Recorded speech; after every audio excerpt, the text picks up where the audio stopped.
All right, I think we are live. Hey everyone. Hey there, how's it Woo. going, everybody? How you doing, Dave? I'm doing well. How you doing, Dave? I'm feeling so good, Dave, because you're in the control room and I'm just going to sit here and chat with the fellas and the gals, whoever's with us, and enjoy this. Oh, wish you luck because I'm doing some multitasking here, but I'm sure we'll be all right. We're just having fun. It's all good. Well, it's all good. I'll monitor the chat for us for questions, and you just you lead the ship there, my friend.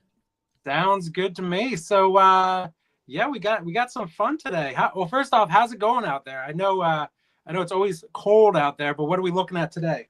Yeah, so if you want to live in Minnesota, if you're not listening or watching from Minnesota, let me tell you what we've been through in the last week or so. We've had up into the 40s, we've had rain, we've had freezing rain, snow, blizzard conditions.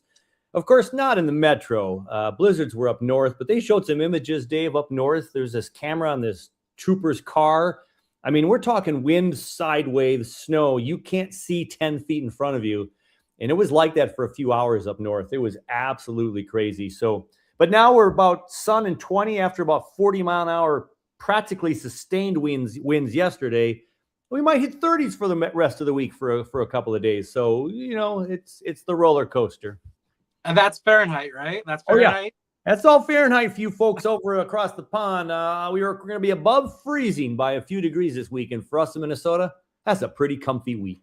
That's not too bad. We got to keep that Fahrenheit in mind today because the BYC is going international today. So we're not just the States. So you know what's funny about that, Dave? Now that you said that, and I have to laugh because of the stuff I put on my channel. It's so scary. Big Brother's watching us all, right? You all know this. We're all being watched by all this AI and technology, right? If you want to be scared, I'm working in Final Cut Pro editing software, and I've done so many titles in my Final Cut Pro. I don't know if they've added this or someone else is paying attention. But when I type in now so I can help a friends across the pond with Celsius, when I type in like 10 degrees F and then hit enter or hit the space bar, it automatically gives me the calculation into Celsius. Oh, wow. In my Final Cut Pro editing software. That's convenient, but it's kind of creepy. Well, it's convenient, and I hope it's Final Cut Pro software, and they recognize that I go Fahrenheit to Celsius so much that they just type it in for me now. It's really kind of scary, but really kind of saves me a lot of time because I can't do the math in my head. And yeah, pretty crazy. I just thought I'd share that with y'all. That's pretty nuts. Yeah, I haven't come across that. Yeah, that's strange. I don't know. That freaks me out. It gives me a little bit of chills. But that's the world we live in right now, right? But we're an analog here with our bonsai, right? That's one thing. Like at my job, I do at work. I do a lot of stuff on the computer, so it's always nice to work analog. It is. We have to be able to turn off the digital, and that's the irony of having a YouTube channel, Dave. I've struggled with this at times. Telling kids at school to get off their technology and doing that for years now. But wait, watch my YouTube channel. But yeah, stay off the digital world, everybody. Yeah, exactly. Got to find the balance. Find the balance. That's right. There's got to be balance. Let's see who we got going. What we got going on in the comments here. Well, someone just mentioned that best wishes to Nigel. If you didn't know, Nigel has COVID and is on the recovery path. This is like day 10 without a video for him, which is pretty rare. And I think just in the last day or two that I remember from this morning's chat, Dave, he's just now able to stay awake for the whole day. That's what he said. Yeah, so, man, I'm hoping he's feeling better. So, Yeah. Yep, Mr. Nigel. I have to answer this one question. Lee asked, are you not a math teacher, Dave? I said, okay, well, let's put this in context, everybody. I do teach math, but for those of you that don't know, I am a special education teacher, and I work with kids who are doing kindergarten and first and second grade math, and maybe up there towards fourth and fifth and pre-algebra once in a while. So yeah, I mean, I don't have to know like trig and calc and all this fancy Fahrenheit to Celsius. No, I don't have to know all that. So just Lee, just be comforted in the thought that I'm doing an okay job, but I'm not a math teacher. Oh man, cool. Well, should we bring on our first guest, Mr. Dave? Yeah, let's bring him on. All right, so we got from the UK, Bonsai John. Let's see. Hi. Hey there. Hey, John. Hi. Good to How see you you. doing? Good to see you. Thanks for stopping by. Appreciate it. Well, at least it's not late. Normally, when things are on at about 7 o'clock at your time, it's midnight here. Yeah, we're running the gamut of the time zones here. I'm currently at 3 o'clock p.m. Dave, I believe you're what, 2? I got 2 bells over here. There you go. And I'm 8. There you go.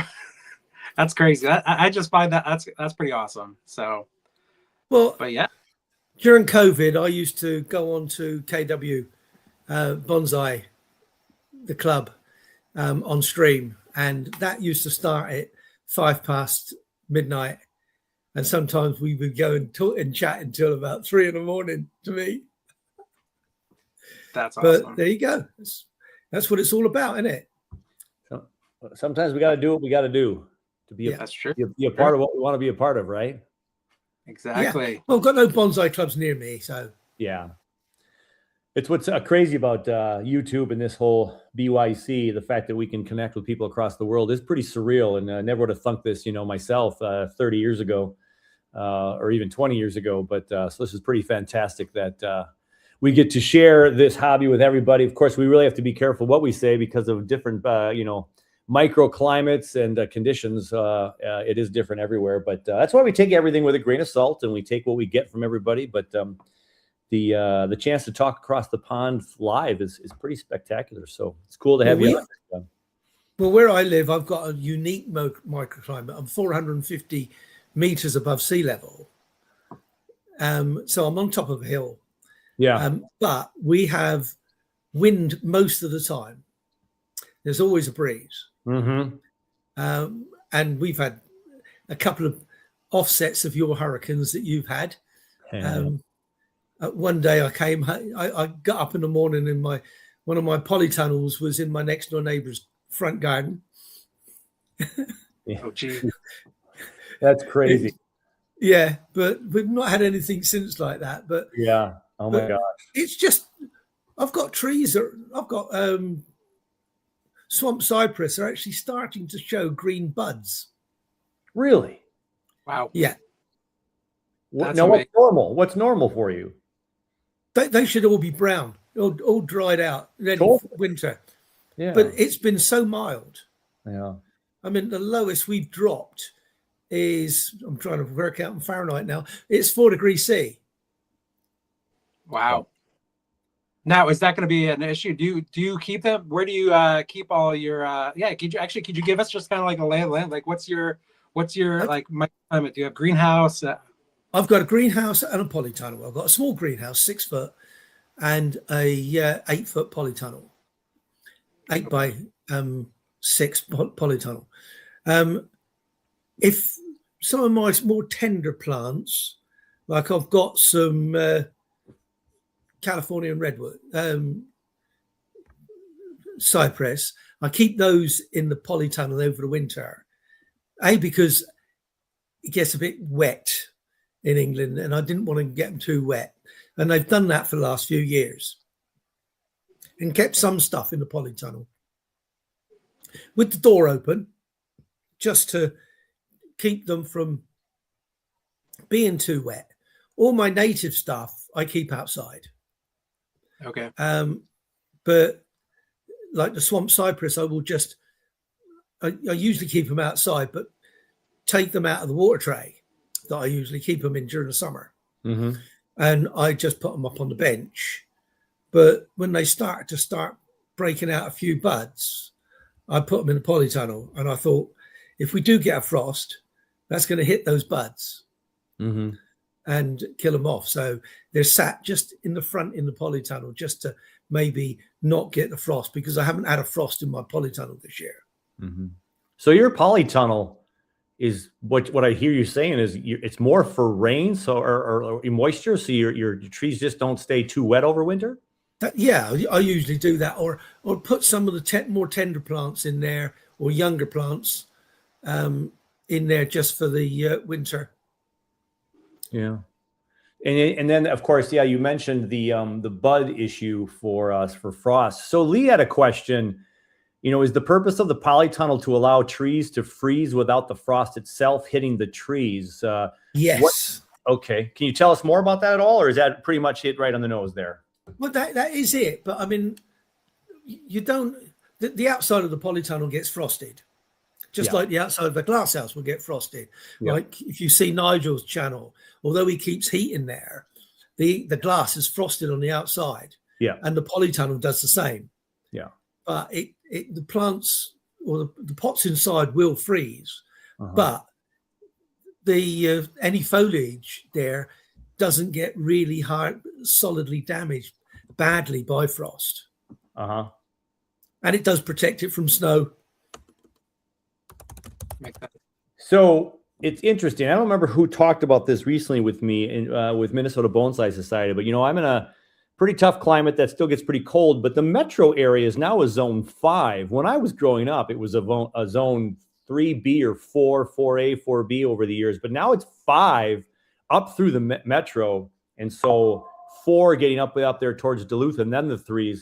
But someone was saying that, like, even in our 5s, if we were to plant, like, let's just throw out Japanese black pines or a Japanese maple or something, if we're to throw those in the ground and have a hoop house or have trees in a hoop house, that I've heard people a hoop house polytunnel, yeah, a hoop house polytunnel, that we'd be able to keep trees in Minnesota in the winter outside in those polys. What are your thoughts on that? I don't know how cold. To me, it's so funny because I've had the greenhouse, and learned about that with my PSGF, but a poly house outside, other than keeping the frost out in the wet, that makes sense. And I know there's some greenhouse effect as far as some warmth, I suppose, in the day, but it really would protect a Japanese pine or maple that much, do you think, John? I think it would, yes, because you get its own little microclimate in the polytunnel. I think up at Bonsai Acres, like by where your shed is, that piece of ground there, you could have a nice big polytunnel there, and you could protect a lot of pines and lots of trees in there, and then during the summer you could use it for propagation or even for doing work in there. I guess it would be like too, because you would, if you kept it outside, you could get, like, we had wind gusts of 50 miles an hour recently, and the wind chill. I mean, the polytunnel, I would assume, helps out with a lot with the wind chill like that too, right? Oh yeah, the wind chill doesn't affect in the polytunnel. Yeah. And I don't even know. Can someone correct me if I'm wrong? Does wind chill does a tree even feel wind chill like humans do? I don't know that trees feel that. Do they? Well, I guess it can do. I don't know if you. I know. If the wind chill hit the pot, like the wind smacking up against the pot, I would imagine if it's, let's just say 32 degrees out and you were having a wind chill of 0 Fahrenheit, I would imagine, right? I suppose. Right. Yeah. Field maple. Yep. Right. Now, field maple in some areas where there's a serious wind chill up on the Pennines in England, the bark flutes, long fluted bark. What it does is that to protect itself from wind chill. Yeah. Okay. That's interesting. What type of trees work really well in your climate then, would you say, John? I've got some American trees. I've got the swamp cypress. I've got the coastal redwood. I'm after the Chinese swamp cypress, and I can't find it anywhere. The only place I can get it is on the continent, somewhere in the EU. I mean, there's a nursery in Ireland that EU regulations say that we can send stuff to them, but they can't send stuff to us. Really, Brexit was a nightmare. Things went backwards and forwards all the time until Brexit happened. And so I'm still waiting to see if I can get hold of this particular tree because it is an endangered species. Oh, wow. If it's endangered, that'd be incredible to have as a bonsai. Yeah, I've looked at it. It would probably bonsai just like the swamp cypress will. You could just. Oh no, I was just gonna say, it's funny you were talking about the redwood, because I recently got a tip from Steve from Steve's Backyard Bonsai, and recently got myself some coastal redwoods as well. So it's funny you mentioned that. Got some. I've got three coastal redwoods. No, I've got Portulacaria. Last year, I kept Portulacaria in my polytunnel, and they survived. Oh wow! Yeah, I have some outside. I have some PAs outside in my cold area, and sometimes it gets down to like 35, and they seem to be okay. Does yours get to below freezing? Did you say? It will actually get below freezing. Oh, wow. Just below in the polytunnel. Sometimes if it was a really, really hard winter, it would be well below freezing in there. But normally it just comes on about 0 at the most, usually 1 above. Gotcha. If the PA would freeze, that would be pretty much it, right? That would be lights out, wouldn't it? Actually, I thought that, but I've had them so that the leaves have all gone black, picked them all off and put them into my glass house, and they've broken out again. That's interesting. Learn something new every day, man. Cool. So what are you working on these days, John? What's on the benches that you gonna be working on? Well, I haven't worked on anything because I've got nowhere to actually work inside because of all the rain. But I've got things like beeches and yews, brain's gone. Larch, oaks. Okay. I like oaks. I like collecting different types of oaks because there are so many. In England, we've got one. But in America, we've got one particular oak which is native to England, Quercus robur, the English oak. Okay. But in America, you've got, I don't know how many, I think you've got about 45 different varieties of oak. There are a few. Yeah.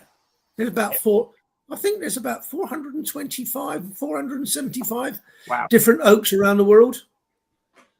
That's crazy. That's crazy. Yeah. I've not done any work with oaks yet. I know Nigel has a couple of great oak trees that have some of the smaller leaves. And then of course, people in the coast work with coastal live oaks, which is a whole different ball game, but not for me yet in my journey. That's an interesting species. A lot of our leaves, the Minnesota oak trees, not a ton of them are probably going to have their leaf sizes get that small, I would think, but that's a struggle with many varieties, not just oaks. But it'd be an interesting study in the future for me. I think I have a couple tooth oaks, but those are native to an Asian country. I'm not 100% sure. But then red oak, I have a couple. They're just like a couple years old, nothing too crazy, just sticks in pots. White oak, I believe, but nothing too crazy. Yeah, I've got a couple of nice boulevards, Chamaecyparis boulevard, which stay outside all year round. They don't eat. They've had heavy frost, pots frozen completely, and they just survive. It's quite good. It's been sort of like -4°C, and they've survived. I've never brought them in, nor has the English yew. Well, in fact, nor has my larches. They stay outside all the year round. So, go ahead. But I just like.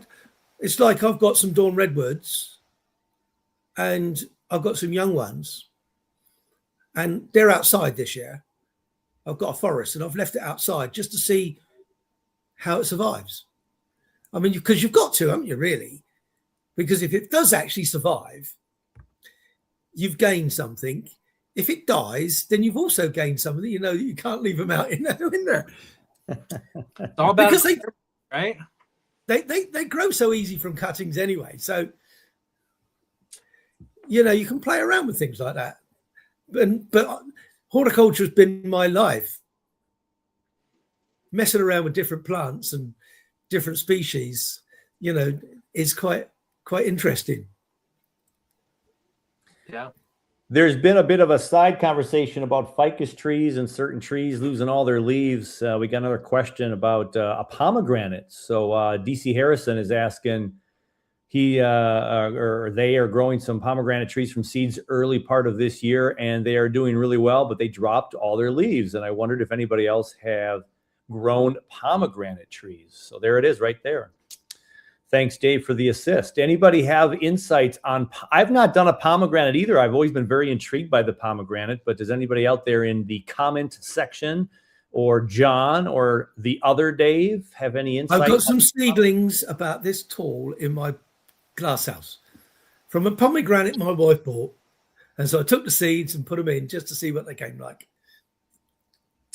So they took that?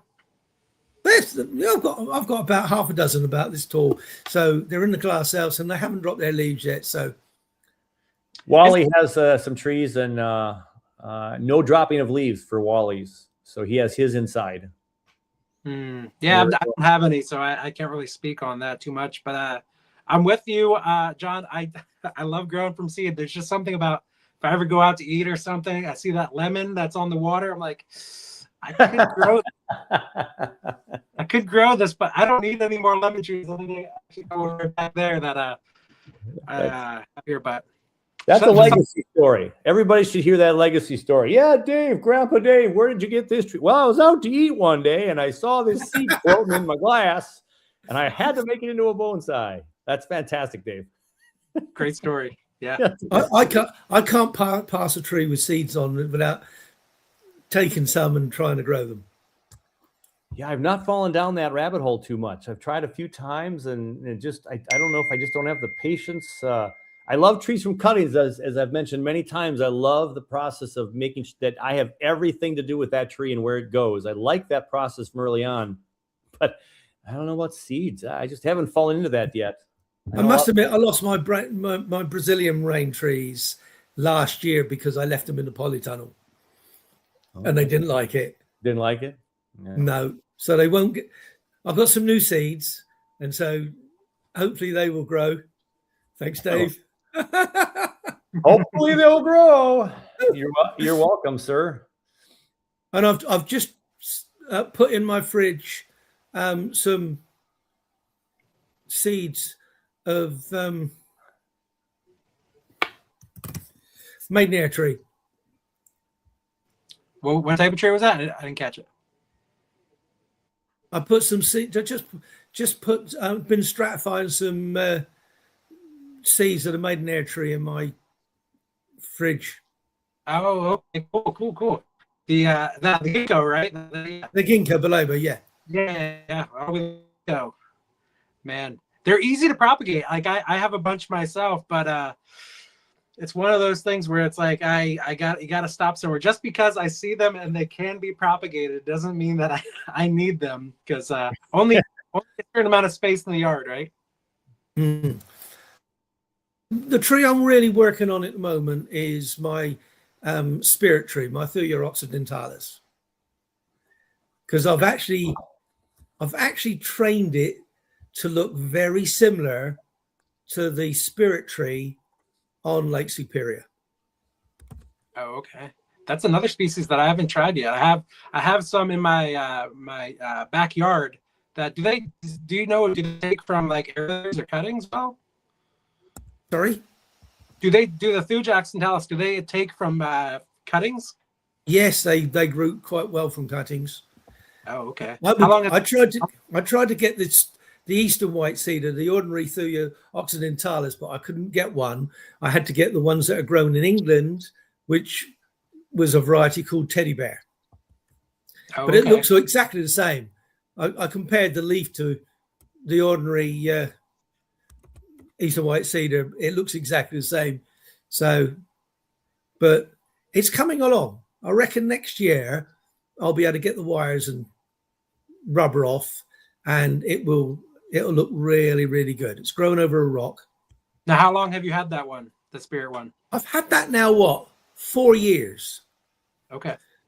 I did send a picture of it to Dave at one time. You did? It was in the expo, wasn't it? Yes. Yeah, I had it in the expo. And I just got a recent picture or another piece of artwork about that tree, and it made me think of that. Yeah, I don't know if I have it with me. Yeah, they call it the spirit tree or the witch's tree or something. That's it, the spirit tree. Yeah, and it's up far northern Minnesota. Yeah, on the north shore. We have on the north shore of Lake Superior, and it's 400 years old. Back before you can't go see that tree now unless you have tribes folks walk you out to that. Yes, that's tree. Right. Yeah. But back in the day, about 30 years ago, I actually had a chance to see that tree from afar before that was a thing. So that was before my bonsai time. That was pretty cool. I wish I could go back. Well, I've been in touch with the guardian of the tree.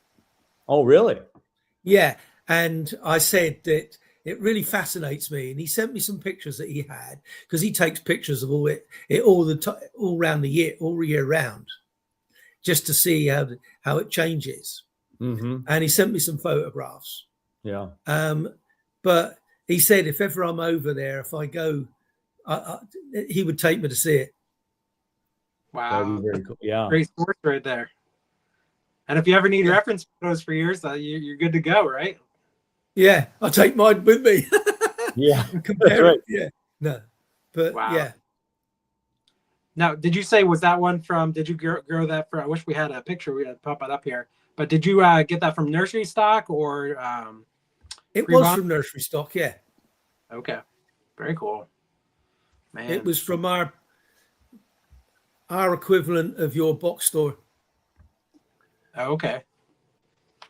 I'm gonna look for that picture. I'll see if I can find that picture, y'all. Oh, okay. Let's see. Owen said, "Has anyone tried Hinoki cypress from seed?" No, I haven't. No, I have. I was given a Hinoki cypress gift last year, only about a year old, but not from seed. That's another tree that I keep outside. My Hinoki. Nice. It's not suffered at all. Just a few brown bits on the end in the summer, but not in the spring. But it survived. Have you had that one for a while? How old is that one? That one, what, maybe 10 years. Okay, actually, that's a question. Like, how long have you been doing bonsai? I don't think we asked that.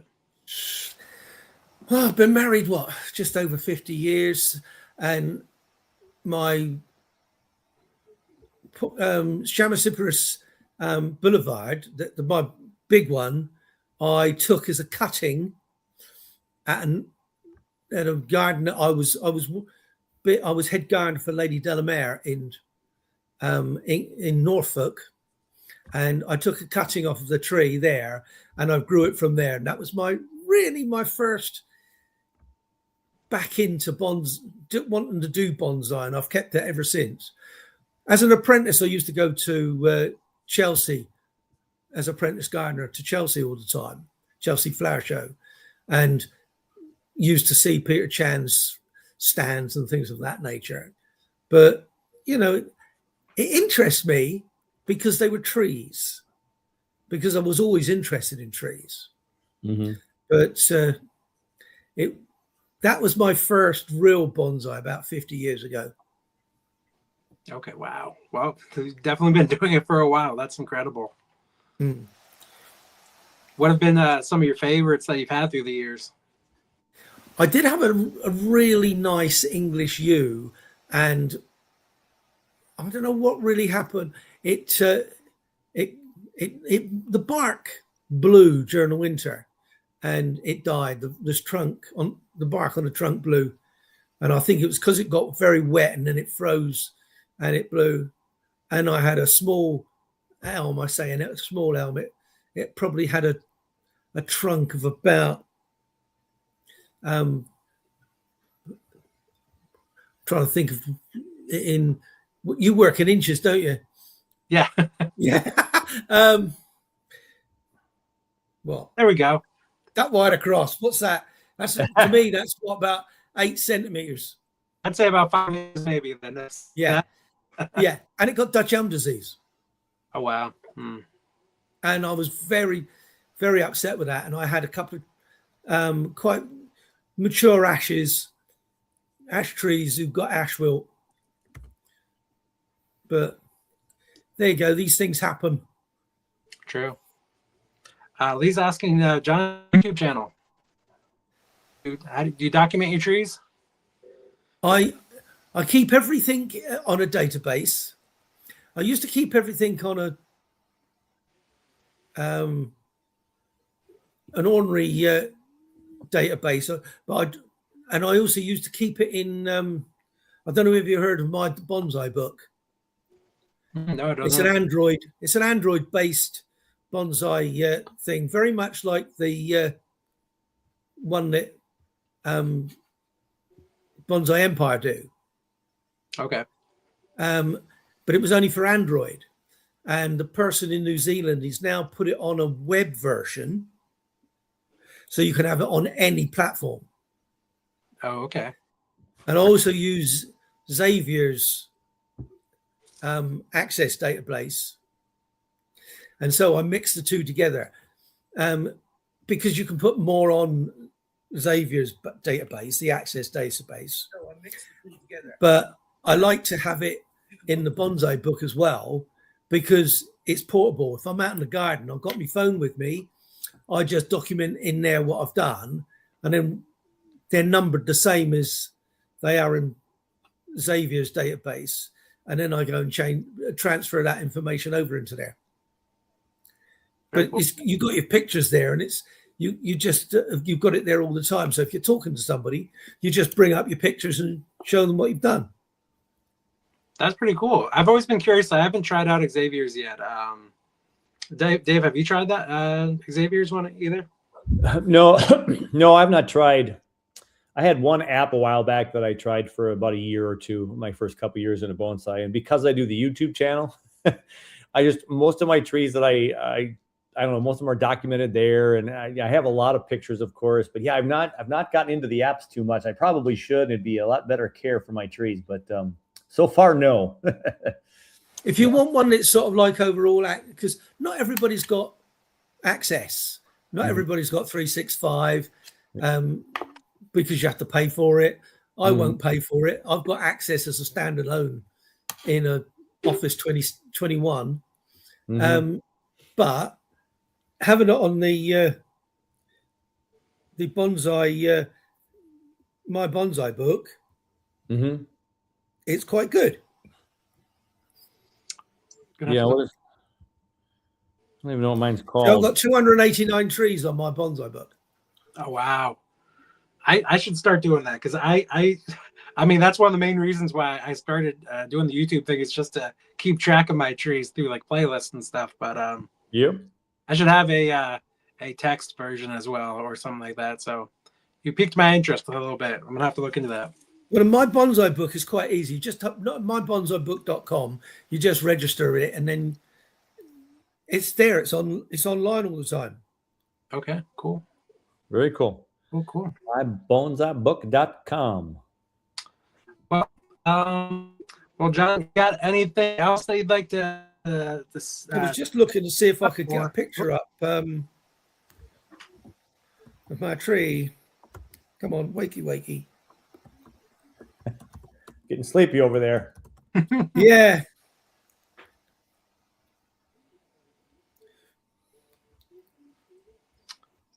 Oh, you're bringing it there? It's right. I mean, pictures will come up now. Let's see if I can get it.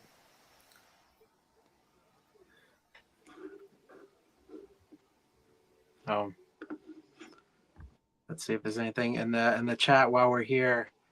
Let me just go onto the Android version and see if I can find it in there.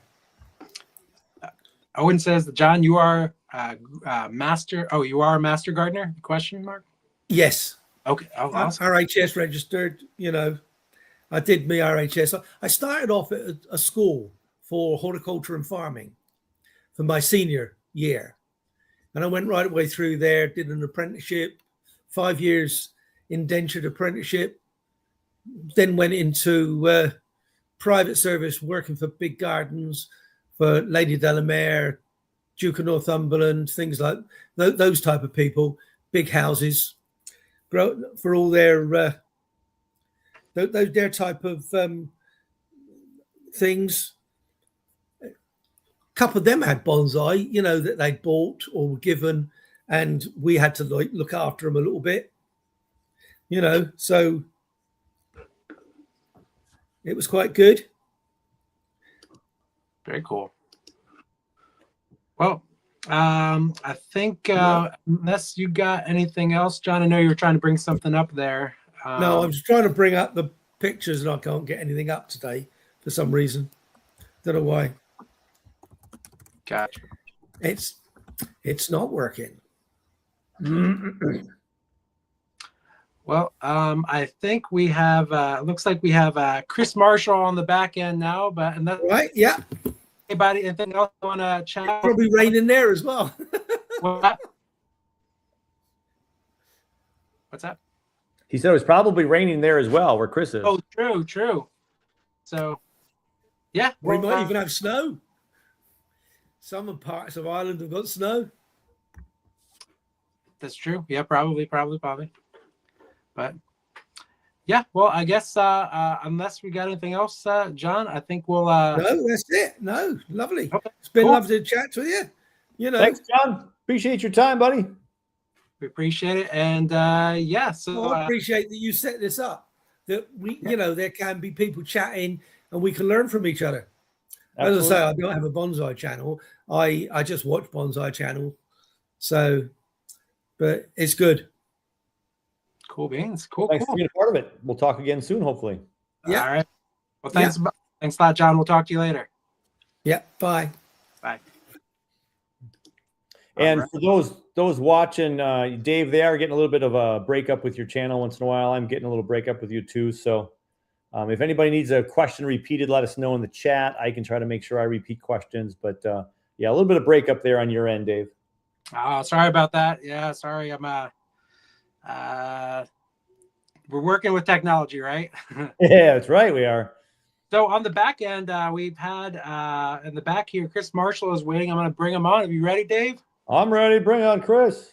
All right, here we go. Chris. Hi, guys. Hey, how you doing? All good. All good. No problem. That was interesting. Listen to what John had to say there. There's a few things I was thinking myself. Like, I don't have any polytunnel or any greenhouse anymore.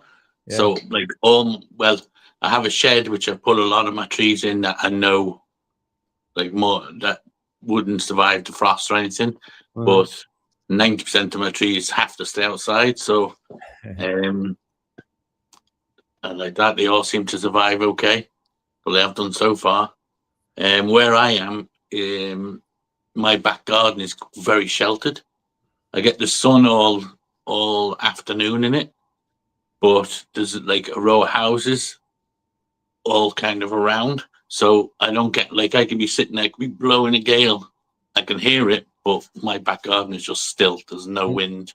Yeah. So like that, I don't get like the wind chill or anything in my back garden because like that we don't get any wind. So very little wind hits my trees. So that's kind of good. But the rain does hit. We got a lot of rain, flooding all week.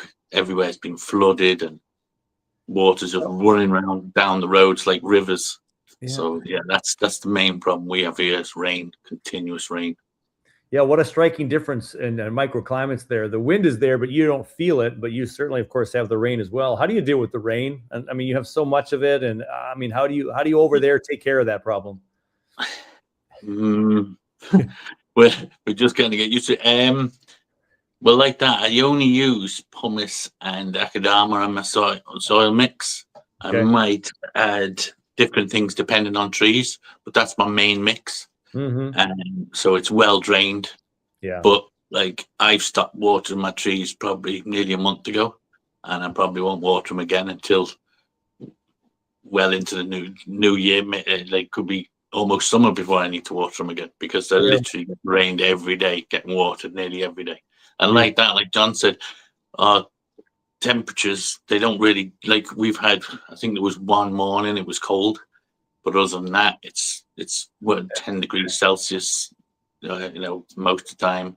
Might drop a few in the night, but it's kind of warm and wet, basically. And like that, I've got a lot of trees that are still growing. Yeah. My Chinese elms are still growing. I'm still trimming them because they're still growing, and a lot of the trees are still growing. Still, a lot of them are shut down, but some of them are still active. Like, that's amazing. I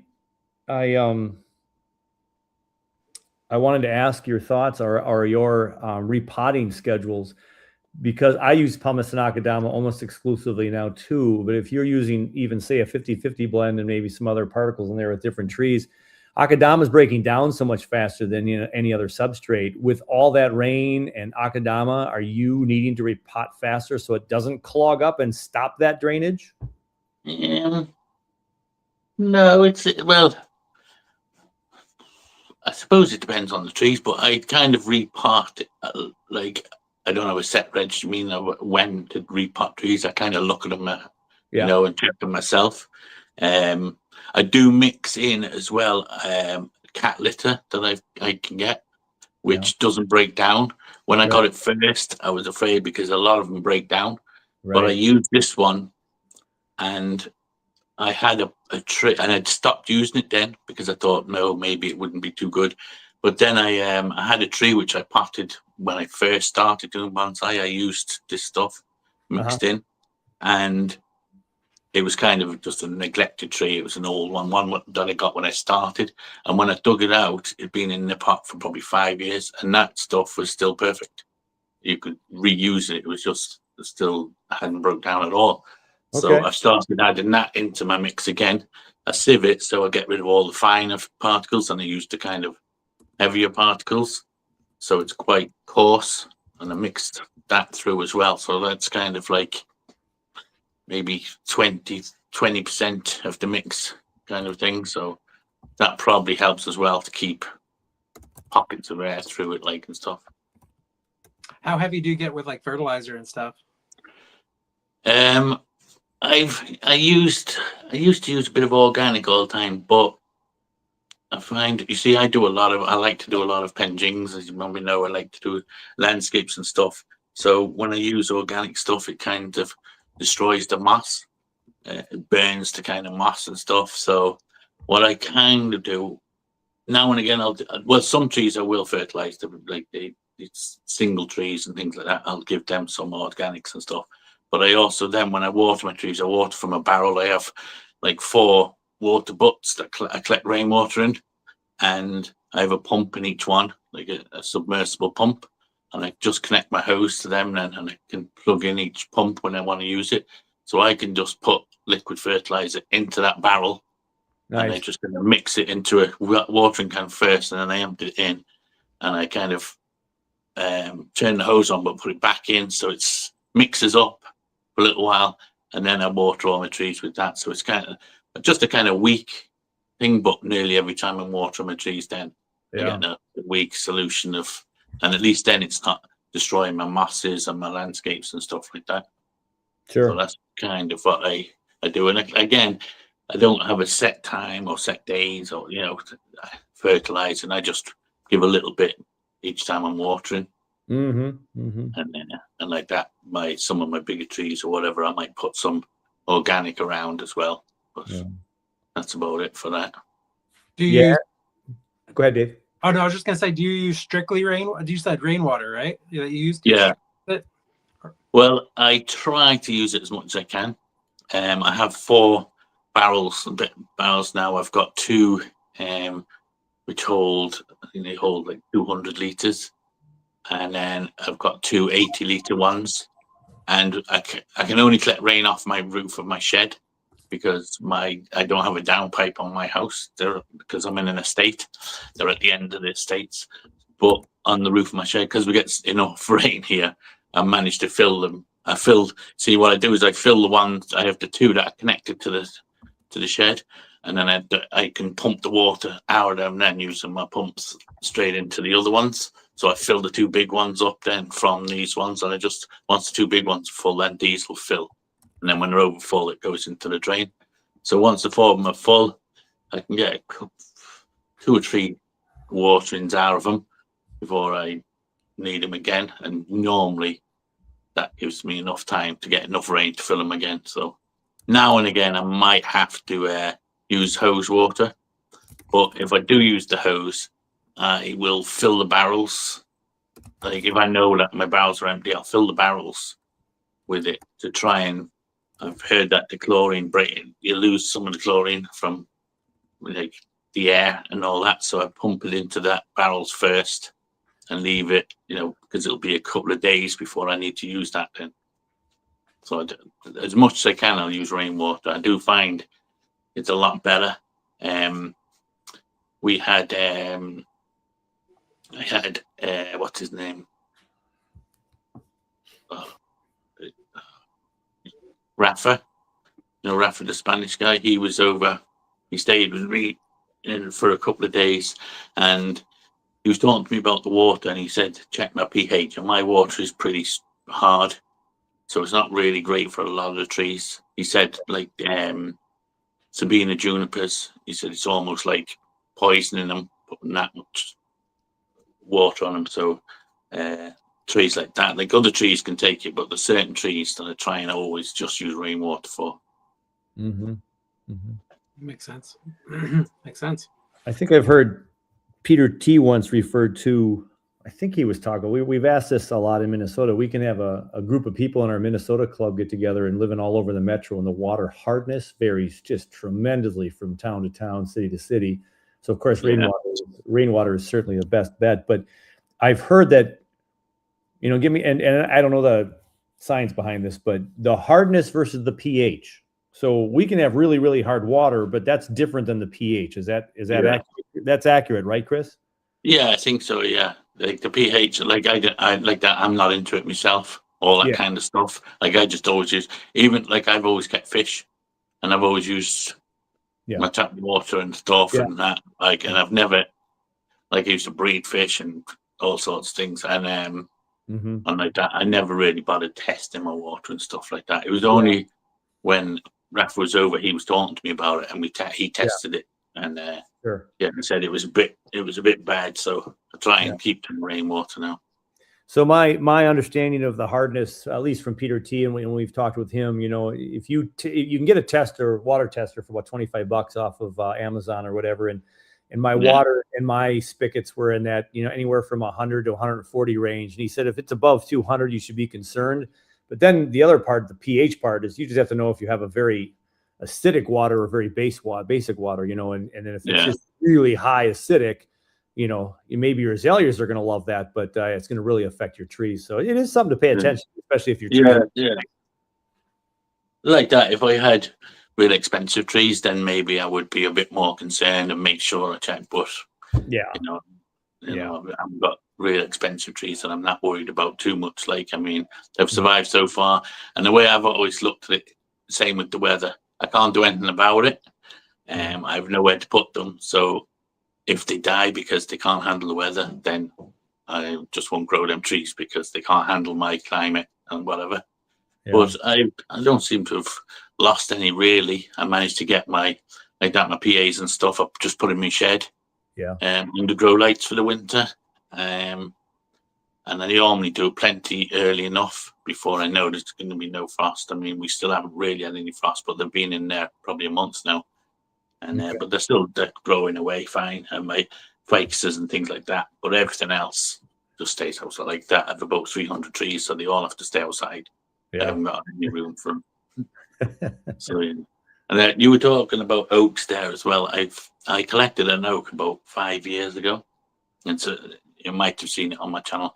It's quite a big, chunky trunk, but it was on the side of a road where they come along with big machines and just cut them with a machine.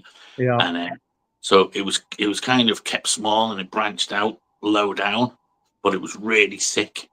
So it had a kind of a funny bend at the beginning, but then it was dead straight. So I air laid the top off to make a formal upright, and maybe I'll do something with the shape, because it just looked odd having a nice straight with this.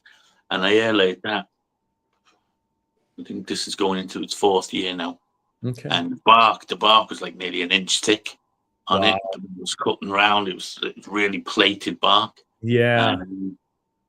And, it's been air-laid for like 3 or 4 years now, and the top grows full of leaf, and I have to prune it back and everything. The bottom branches all grow, and the whole thing grows, and there's still not a root on it.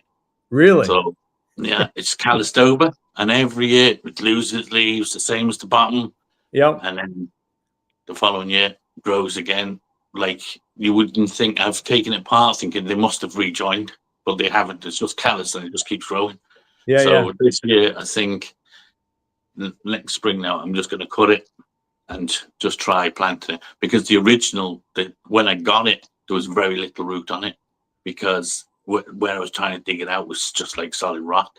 So I just got it and took a chance, and it grew. So I'm thinking this year now, I'm going to just, whether it's rooted or not, I think I'll just cut it and pot it up and start building the 2 trees, and hopefully. But it's funny how it just keeps growing. It's growing like, it's very unusual, like the way it's doing it. Yeah. That's awesome. Yeah. Crazy. Very cool. I see one comment here that Nathan says, Chris does awesome penjings. I can concur with that. Yeah, I like that. You see, when I used to do the fish tanks, I like doing, I used to do, it was basically aquascaping I used to like doing.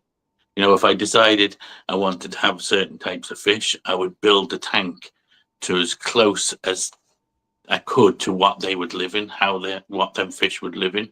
And I had like 27 tanks at one stage, and each tank had a different kind of setup specifically for them fish. And I found when I did that, the fish would breed like crazy, because they once they had their own kind of, like, some had to have really fast flowing water, and others just wanted really calm with lots of rocks or plants. So I used to be into that, and then the bonsai as well, but I couldn't do both. I didn't have time, so I got rid of the fish. I only have like 3 tanks now. I stuck with the bonsai. But, I used to paint. That's what I used to do.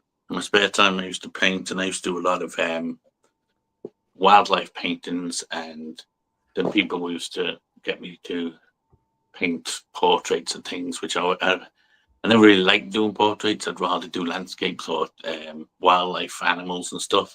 Mm-hmm.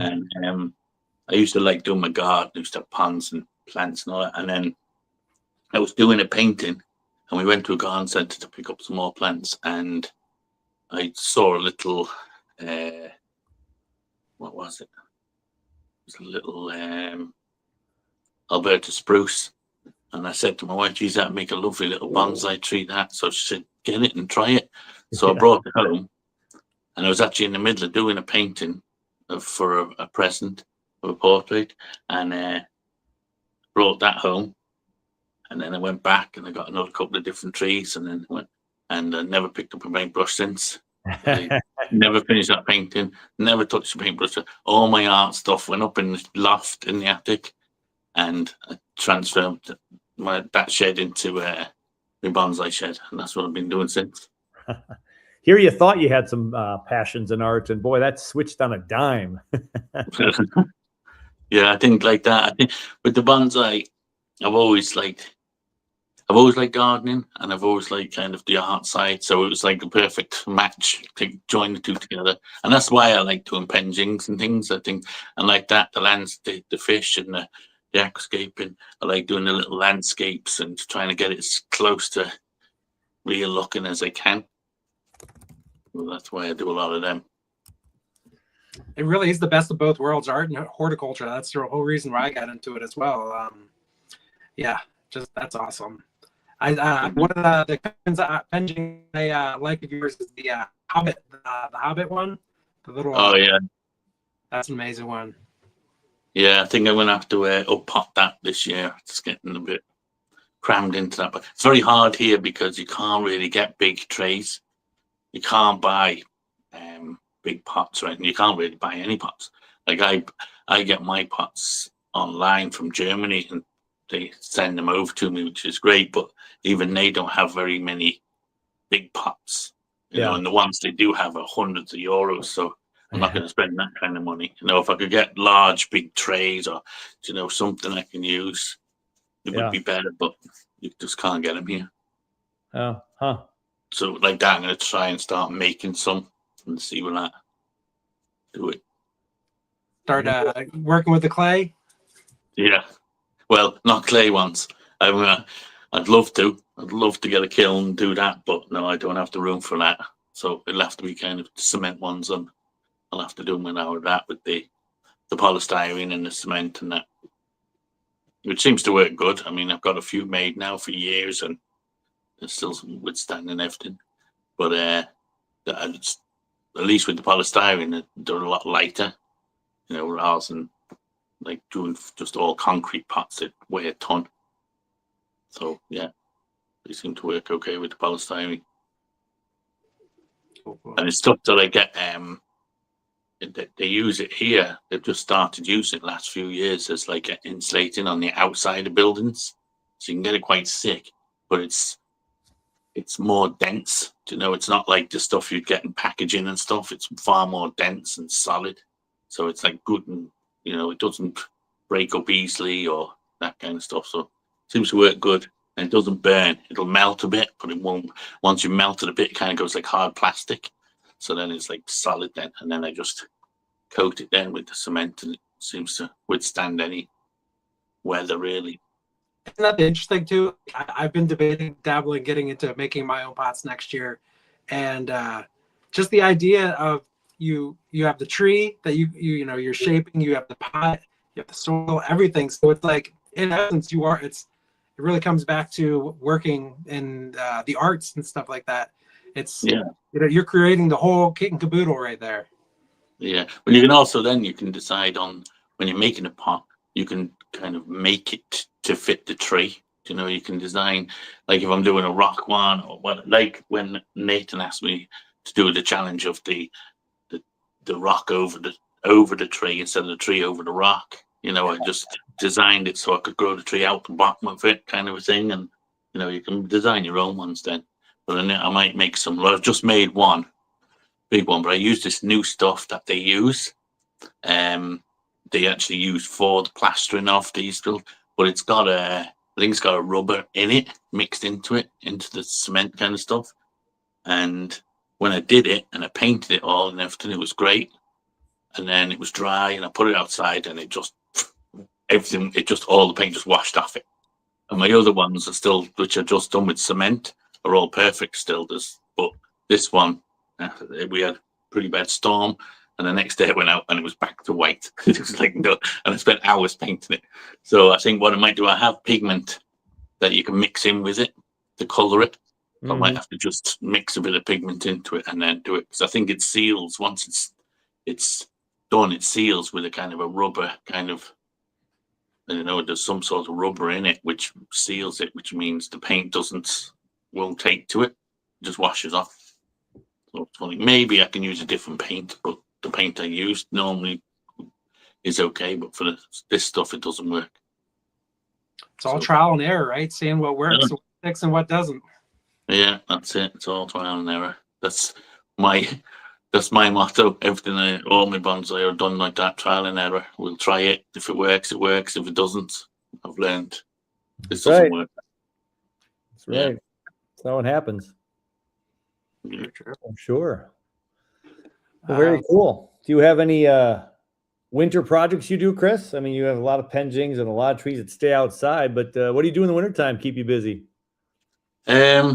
Well, like that now, I'm probably going to try and make a couple of pots and stuff. I have another idea.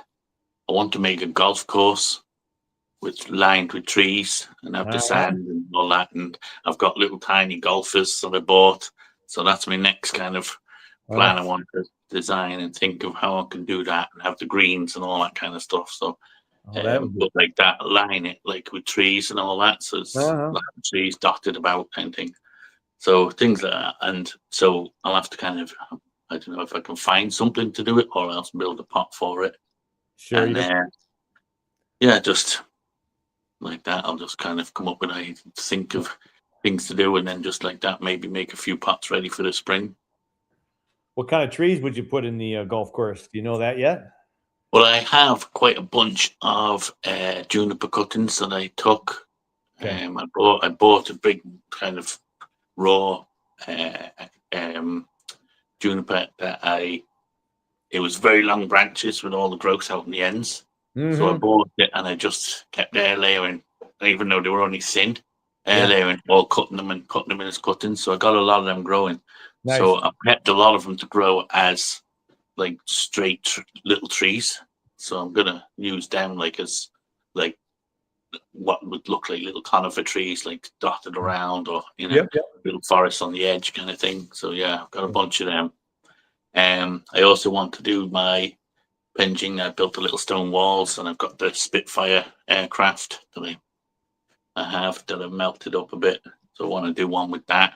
Maybe do a kind of a crash scene with, again, pick out a few trees, which would be to scale with it. Probably could have done with getting a bigger plane because it's going to have to be pretty small trees, but we'll find something.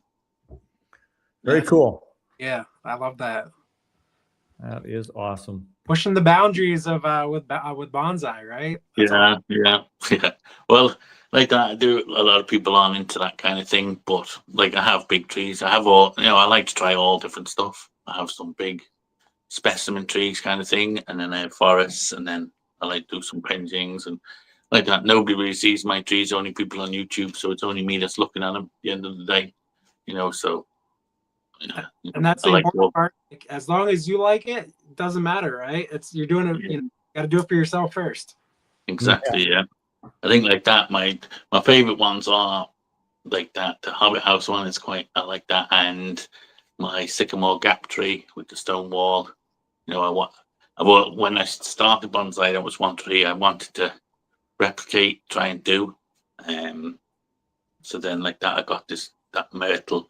And I just took all the branches off it and started with it as a stick so that I could kind of grow the branches as best I could to replicate that tree. And then they ended up chopping it down, which was a disaster. But yeah. I heard the cuttings are taking though from the tree there. Yeah, I heard that. Yeah, so at least that. But yeah, and I think the tree's actually starting to grow itself from the stump, if I remember right. Is it? Yeah. I believe. And it's funny because like that, growing up, but my younger years, that Robin Hood, Prince of Thieves, Kevin Costner, that was my favorite film. I must have watched it about 100 times. I used to love it. So that's another reason why I wanted to do it. So that's coming on okay. That's looking okay. Here's a penging for you, Chris. Tom from Growing Clip Bonsai for Senior wrote, what would be the hardest to simulate a lightning strike on a tree with a branch that's hanging on the tree and the splinters are all burnt and burn marked? Right. I'll take up that challenge. I'll have a go. We'll think of something. Go. Lightning strike, Chris. It's yours. Take it. Run. Okay. We'll go with that. We'll do it. We'll do something. All right, Tom, you heard it right here. He's going to do it, man. We're going to have a lightning strike scene on the golf course, perhaps. Just don't golf. Yeah, you can have the golfers with the golf clubs in there and up in the air and zap. And we could have so much fun. Yeah, that's what it's all about. A bit of fun. Yeah, that's good. It's good to laugh and good to have fun with bonsai for sure. Yeah. I think like that, it kind of keeps me busy doing the pengings. It keeps, because you can always be working on them, doing a bit of cleaning up on. Whereas you do it when you have big trees, they go dormant. You just got to sit and wait for them to wake up again. Whereas at least with the pengings, you can always do a bit of work on them, a bit of cleaning or cleaning up the moss a bit or something. Yeah. Because I do like to do work on my trees every day. I normally come home from work and go straight out and do an hour or two every day. So if I didn't, I'd start getting a bit like I need to do something else. So yeah, as long as I've got something to work on. I remember when I started, I used to be envious of people who had all these trees and they could just go out and pick a tree and work on it. And I was like, because I'd go and buy 5-6 trees from garden centre, bring them home, work on them, and then they were done. And like you could do nothing with them then for another few months. So I'd have to go and buy another load. And whereas now I've got enough. I'm one of them guys now that has enough trees that I can't keep up with them. I can just go out and pick one, just work on it. There's always something to be doing. Yeah. So, yeah, I'm happy with that now. Well, it sounds like when you're retired, you'll be set up for being able to do that. Yeah, yeah.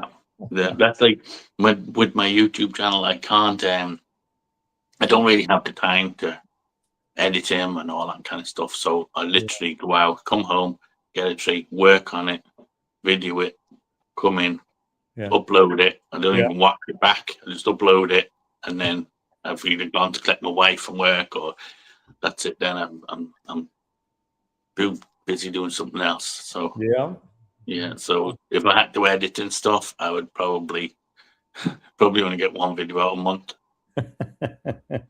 Well, when you get the formula down, that's funny. I've had this discussion with a few people, Steve from Steve's Backyard Bonsai and a few others. You know, it's the ones you edit a lot, Chris, that no one pays attention to. They don't care about those. You spend like hours putting this fun thing together, and it's like, yeah, I got 100 viewers. Yeah. And then you throw it together, you turn the camera on, never did a cutaway, and then all of a sudden, 1,000 views.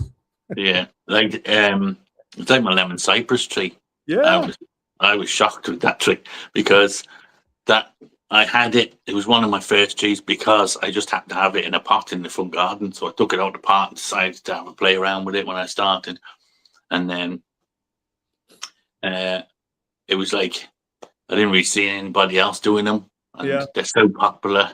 I thought, yeah, it's kind of a stupid tree to be doing it with. So I put it in my garden in the ground for a year. Yeah. And then I took it back out because it started to grow too big. And so I said, I better get it out before it gets to the stage where it can't be used for the bonsai. So I took it back out, put it in a pot, played around with it a bit again.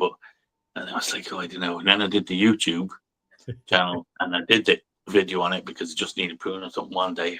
And this damn video blew up. I was like, it's still getting views every day, and I'm like shocked because it was like a day I was going to put it in the garden or get rid of because like that here, like I don't know over there, but here like lemon cypresses you buy them for like a couple of quid in all the garden centres and this time of year, Saddles, Aldi, all them places all have them. So it's kind of like all the holiday sizes right now, once Christmas is over, all the ones at the box stores, the grocery stores, you could probably go get them for just, pennies on the dollar or pennies on the quid, whatever. You could get a ton of them. You could probably make a couple of really lovely forests for very cheap. Yeah. So like that, I was shocked on how well that one's been doing on the YouTube. It's like by far my best YouTube video was that one that I did with that. And it's just like all the trees I have and all the effort time we put into other trees, far better trees. But that one seems to be a lot of people. You have a following now, Chris. I mean, you are known. You're the Cypress King right now. So if anybody has a Cypress question, look at there's Dave's. Yeah, there we go. I want to be. You inspired me to try it. So I have this little guy right there, and there's one behind me. I think I see it. Put it in the ground, Dave. Put it in the ground. They grow quite quick. You got to keep your eye on them. Jeez, that one I'm passing it, and I'm thinking I've got to do some work on that. And I think I can't do another video on it because I just did one a few weeks ago. But it just grow, and especially here, I don't know whether they like the moisture or what, but it's still growing like crazy. Yeah. In the summer now this year, I did put a shallow tray under it of water. Now the tray wasn't sitting in water, but the tray was just up to the lip, so it would just drain and then sit with a bit of water under it for the hot days and stuff. Because it did lose a couple of branches, so I don't know, was it because it was just drying out too much? And then I also changed it into a deeper pot. It wasn't a shallower pot. I think that helped. Okay. But I just it's getting to a stage now where I'm going to have to do some drastic cuts on it soon because it's just getting bigger and bigger and that's crazy. Growing too big. How about frost? The question there, someone asked Doug. They don't take frost, right? You got to bring him into a cold frame or something, or a hoop house or something. Well, to be honest, I've never brought it in. It's always been outside. Yeah. Has it gone frozen? I mean, has it gone below freezing? Yeah, I've had frost. Yeah, we've had some cold nights. Some years. The last couple of years now, like last year, I think it only 1 or 2 nights went below 0. Other than that, it was okay. And like that, it's going to have to survive outside. Now, if we get, once we had the beast from the east, we had like a foot of snow, which we never would get. We'd get a sprinkling of snow every few years, if that, and Right. it'd only be for one day. But one year we got a big, heavy blast of snow, and that then I might have to panic a bit. Maybe bring a load of trees in my house, because there's a lot of them, my mini myrtle, things like that, which I've spent years on building. The little one with the little penguin with the little garden and the little tiny bonsai things that I did for it and all that. Like that one, it's so brittle, and the branches, I've never seen one since. I keep looking in the garden, and I've never found one, but definitely would like to get another one. But the branches are so brittle on it that even a bird landed on one thing and snapped one of the branches off. So I've spent a long time building that, and it's actually the one I use for my logo on the picture of that is on my YouTube thing. So that's probably one of my favorite little trees. But so like things like that, I would definitely, if it was going to get really bad weather, I'd get that in, because I don't think if snow landed on that, it'd probably snap off half a dozen branches, and then wouldn't look any good then. Probably not.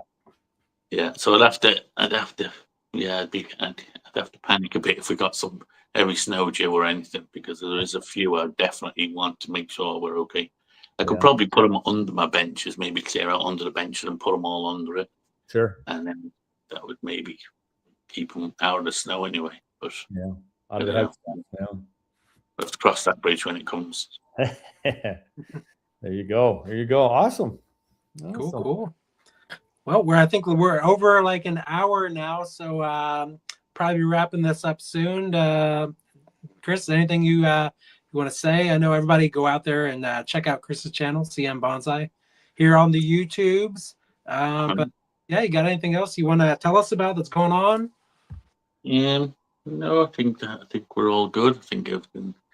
Again, thanks for inviting me on. It's good to chat to you, and I think it's good what you're doing. It's good to get everybody together, having a little chats and stuff, and like that, learning from each other and stuff. That's what it's all about, really, isn't it? We kind of everybody learns something from everybody else. Absolutely. Yeah, I think people are digging it. This is pretty fun. We'll keep doing it. Yeah, I was shocked when I started.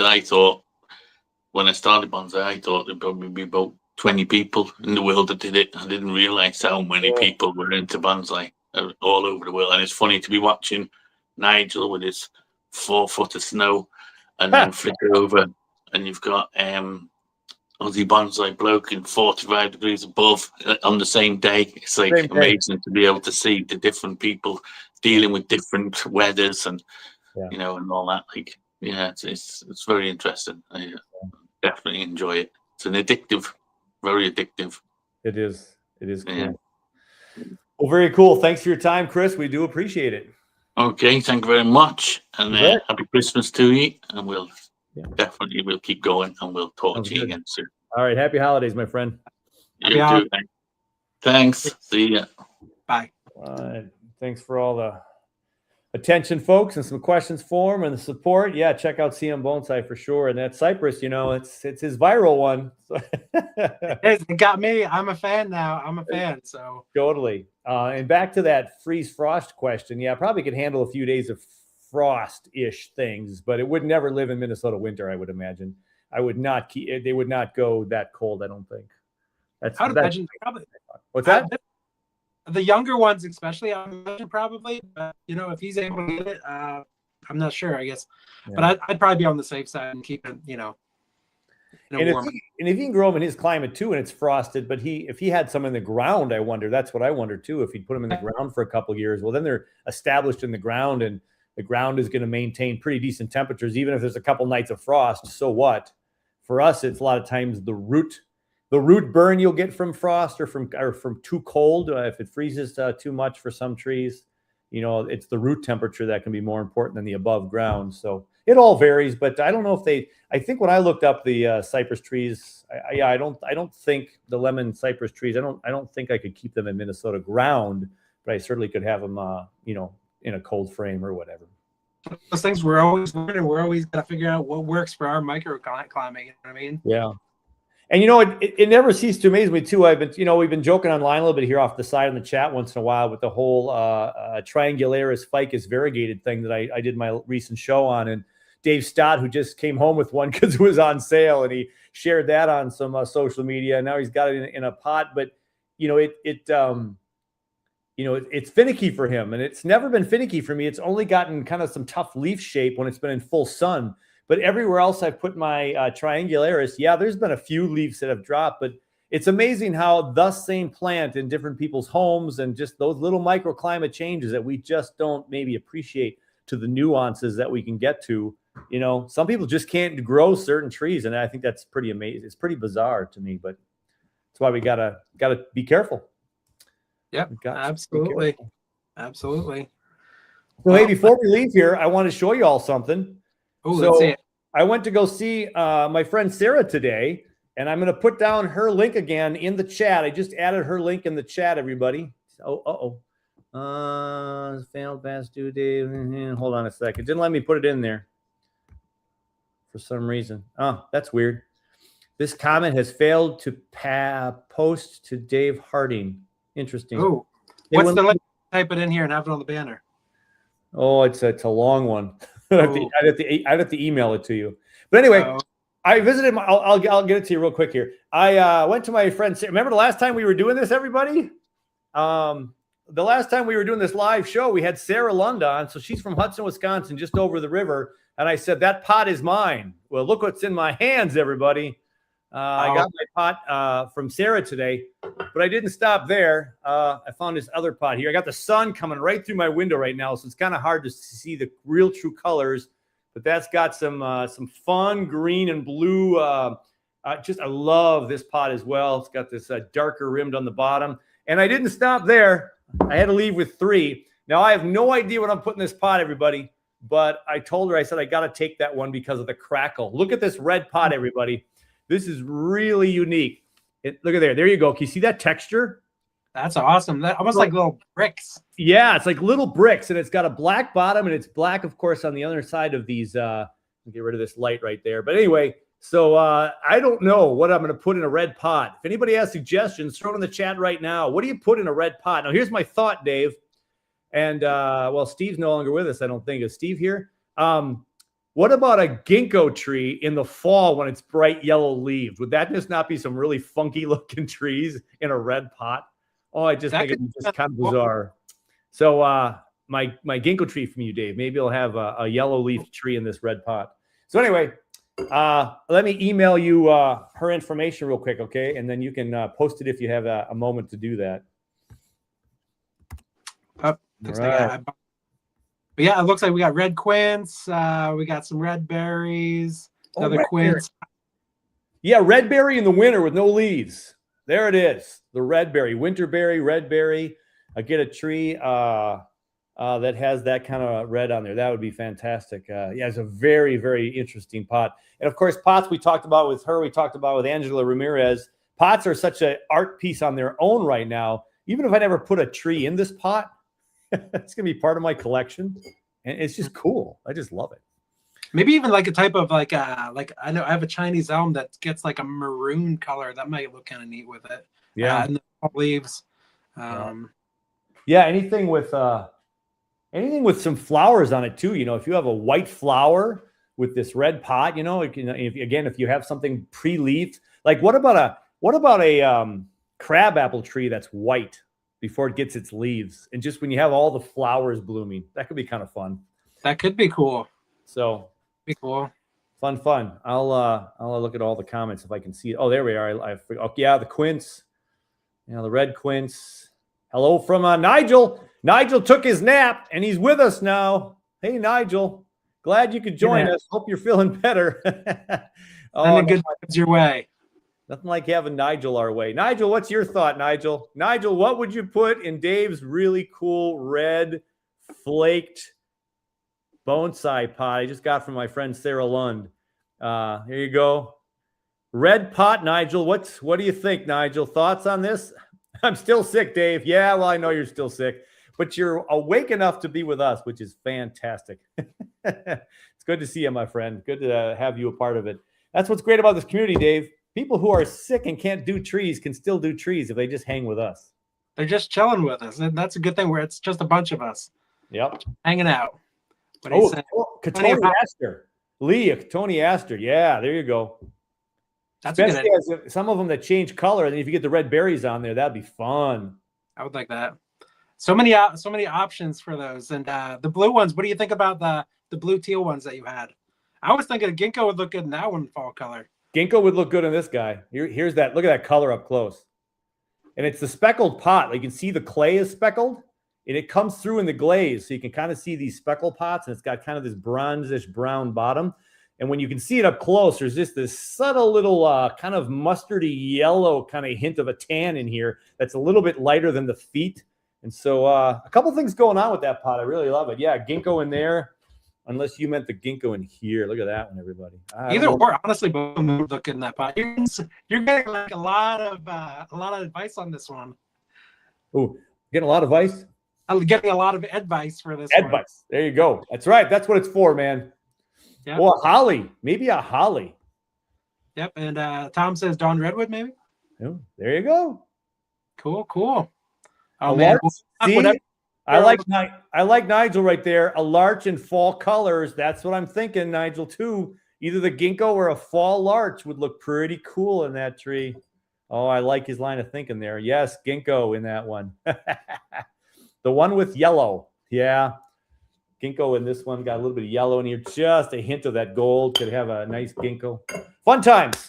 Thanks to Sarah. I sent my link to Dave. I don't know if you found it on your email, Dave. I sent the link.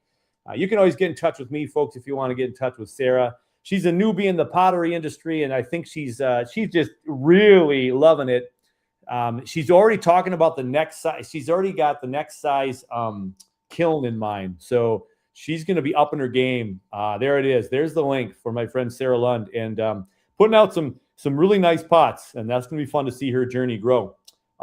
And I've already given her the wink eye and all that if she does sell that other kiln, someone in your lives might own that sometime in the near future. I'm just saying. I'm just throwing it out there. And then I'm going to have to confer with Nate, and I'm going to have to get what he knows about pottery. And then my buddy Mark from the club is going to take it over, and we're going to have a whole bunch of fun. Cool. All right. Well, I think unless you got anything else, Dave, I think that's it for this edition. The end of the year. I know you started your season 8 today, so we're going to a new chapter in 2026. That's right. Winter solstice, everybody. The days will start getting longer right now, and I put out my first of season 8 today, the old 2025 year in review. Thanks for those who watched the premiere. But yeah, looking forward to another great year. Dave, you and I will hook up for January and spread the word. And here's to another great year of Bonsai, everybody. Absolutely. And again, thank you to Chris Marshall. Thank you to John, Bonsai John UK. And thanks to everybody out there for stopping by and chatting with us on this Sunday afternoon, evening, wherever you are in the world. Midnight somewhere, Sure. Whatever. All right. That works. So thank you, everybody. Appreciate it. Take care. All right. Have a good one.